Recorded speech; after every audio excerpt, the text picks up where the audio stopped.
Hello everyone, welcome to the fast track revision of the chapter Thermal Properties of Matter।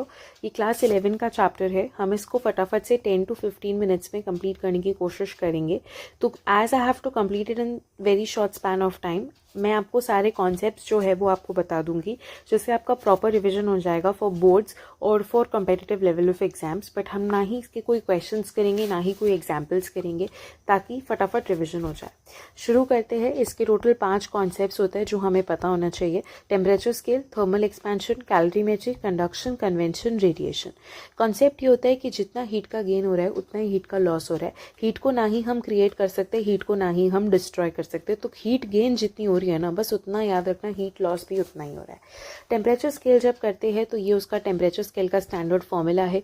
जो भी हमें x scale निकालना है जो हमें नहीं गिवन है, माइनस लोअर फ्रीजिंग पॉइंट जिसका भी है, upon upper freezing point minus lower freezing point. इस तरीके से जब हम इसको सॉल्व करेंगे तो हमें टेम्परेचर स्केल पता चल जाएगा। जैसे लोअर फ्रीजिंग पॉइंट सेल्सियस में 0 है, 100 degree Celsius minus 0 degree Celsius, kelvin में माइनस 273 और 373, फ़ारेनहाइट में 32 और 212। तो अगर मुझे मान लो 37 केल्विन को बदलना है तो 37 minus 273 upon 100 is equal to X minus 32 upon 212 minus 32। तो यहाँ से मुझे पता चल जाएगा कि 37 केल्विन फ़ारेनहाइट में कितना है। थर्मल एक्सपेंशन की बात करेंगे, टेम्परेचर बढ़ाएंगे तो लेंथ बढ़ेगी। 1D के अंदर डेल्टा एल होता है, एल अल्फा डेल्टा थीटा, तो एल डैश होगा L into L plus L alpha delta theta, तो L into bracket 1 plus alpha delta theta. 2D के लिए अगर हम कंसिडर करेंगे बीटा आ जाएगा, तो delta A beta delta theta होता है। बीटा की वैल्यू 2 अल्फा भी होती है और ए डैश की वैल्यू होती है ए 1 plus beta delta theta. Similarly अगर हम 3D के लिए कंसिडर करेंगे तो वॉल्यूम है तो गामा इंट्रोड्यूस हो जाएगा, which is V gamma delta theta. V is equal to what, gamma over here is equal to 3 alpha, and again V को कॉमन लेके 1 प्लस गामा डेल्टा थीटा की वैल्यू पुट कर देंगे। जैसे जैसे टेम्परेचर बढ़ेगा वैसे वैसे डेंसिटी कम होगी, जैसे रो एल वी आई जी। तो जो टेम्परेचर बढ़ने से डेंसिटी जो है वो क्या हो जाएगी, कम हो जाएगी। क्लॉक पेंडुलम में क्या होगा, जैसे जैसे हम टेम्परेचर बढ़ाएंगे डेल्टा थीटा की वैल्यू बढ़ेगी, ऐसी हमारी लेंथ बढ़ेगी, और जैसे हमारी लेंथ बढ़ेगी ना, टाइम का लॉस होना शुरू हो जाएगा, यानी कि क्लॉक जो है वो स्लो चलना शुरू हो जाएगी। देखो टाइम बढ़ गया, जो चीज़ 1 घंटे में 60 मिनट्स होते हैं वो टाइम बढ़ गया, अब 1 घंटे में 60 मिनट नहीं होंगे, 65 मिनट होंगे। टाइम बढ़ गया, इसीलिए वजह से टाइम का लॉस हो रहा है। ऐसे अगर उल्टा हुआ होता तो टाइम का क्या होता, गेन हो रहा होता। चेंज इन जो यहाँ पे चेंज इन टाइम लिखा है वो कितना है, half alpha delta theta, which is alpha delta theta divided by 2। बस इतना याद रखोगे तो हो जाएगा। कैलोरीमेट्री क्या होती है, कैलोरीमेट्री में एक सबसे इंपॉर्टेंट चीज़ याद रखनी है कि जितनी हीट गेन हो रही है उतनी ही हीट का लॉस हो रहा है। बस ये बहुत इंपॉर्टेंट है, इससे सारे क्वेश्चन सॉल्व हो जाएंगे।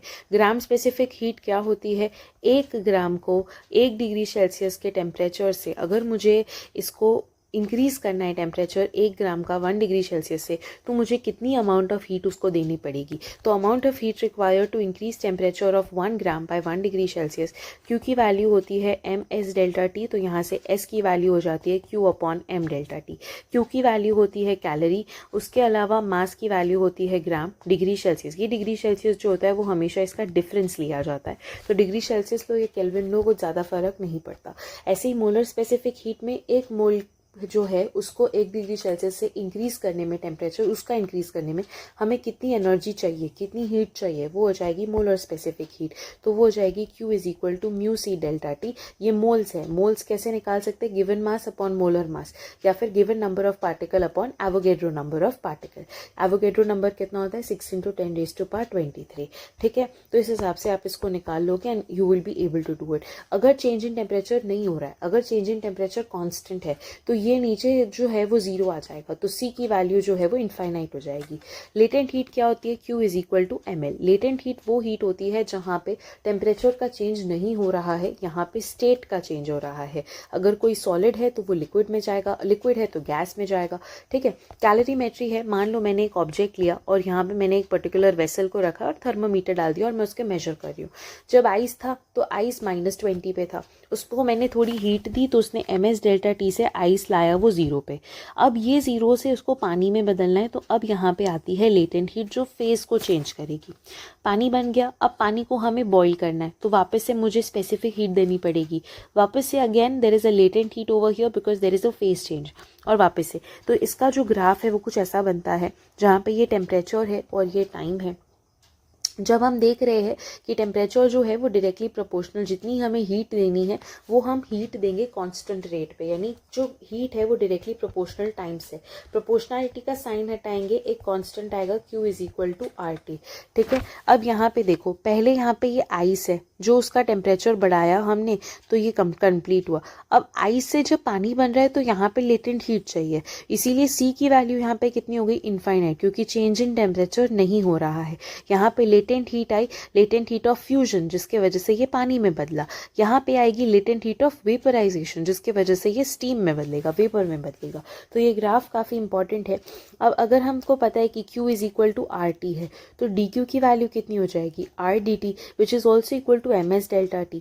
तो अगर हम DT अपॉन T करते हैं तो DT अपॉन DT से R अपॉन MS वैल्यू आती है, तो इसका जो स्लोप है वो होगा 1 अपॉन S। ठीक है, ऐसे ही अगर BC और D की बात करें, इसकी और इसकी, तो अब यहाँ पे Q की वैल्यू ml की इक्वल है और वही RT के भी इक्वल है, तो यहाँ से हमें पता चल गया L की वैल्यू DT से डायरेक्टली प्रोपोर्शनल है।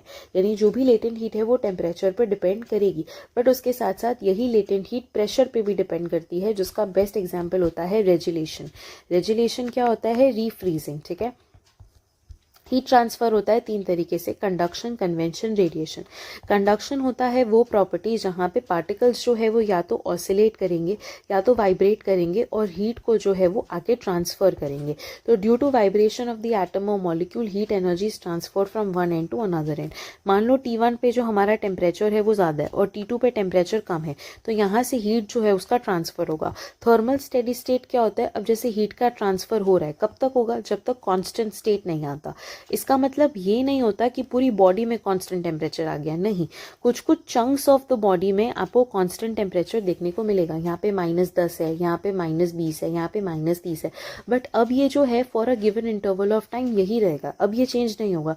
तो इसे बोला जाता है थर्मल स्टेडी स्टेट, जहाँ पे बॉडी ने अपना एक पर्टिकुलर टेम्परेचर अक्वायर कर लिया। ओके, इसकी फॉर्मूला आती है H is equal to KA delta theta upon L, जहाँ पे K जो है वो आपकी कंडक्टिविटी है, और आप इसको ऐसे लिख सकते हो, अगर हम KA को नीचे ले जाएंगे तो ये क्या हो जाएगा, delta theta upon L upon KA।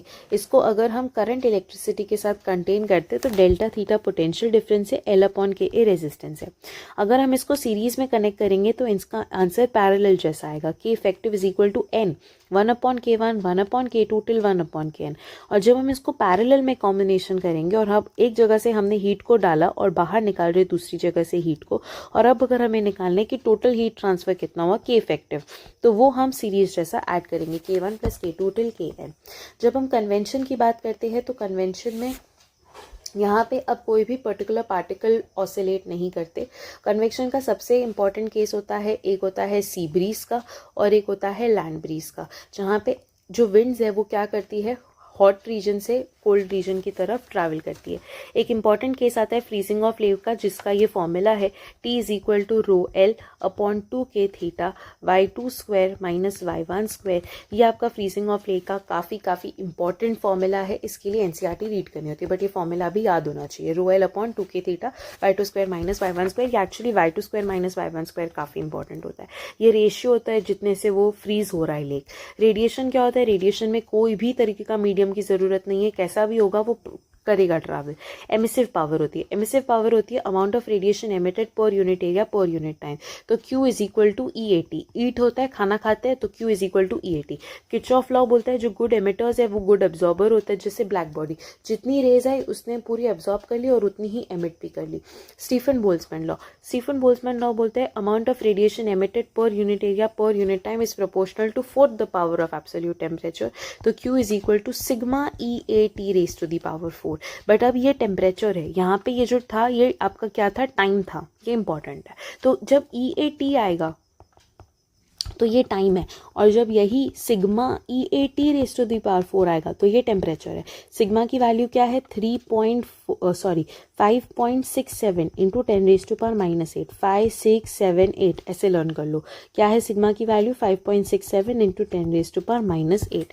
ठीक है, उसके बाद आता है वीन्स डिस्प्लेसमेंट लॉ। ये बोलता है कि जो भी आपका लैम्डा है वो इन्वर्सली प्रोपोर्शनल टू 1 टाइम है। लैम्डा वेवलेंथ है और ये जो है ये टेम्परेचर है, यानी जिसकी वेवलेंथ ज़्यादा होगी उसका टेम्परेचर कम होगा।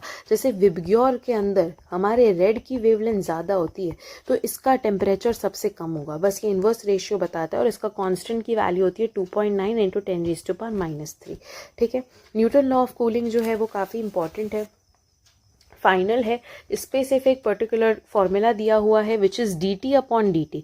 ये चेंज इन टेम्परेचर है, डेल्टा थीटा है ये, और ये टाइम का लॉस है, जो टाइम आपको मिला, जो भी टाइम दिया हुआ है, which is equal to minus K conductivity है T माइनस TS। अब ये जो T है ये एवरेज टेम्परेचर है, जो भी T1 + T2/2 करना है, और TS जो है वो सराउंडिंग का टेम्परेचर है।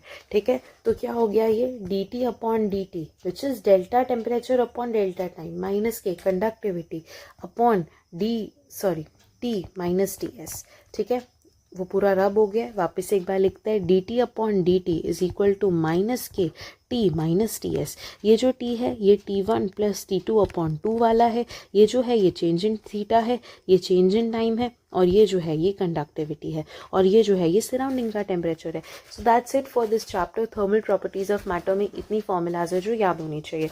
Will be meeting in the next class. Till then take care, bye bye.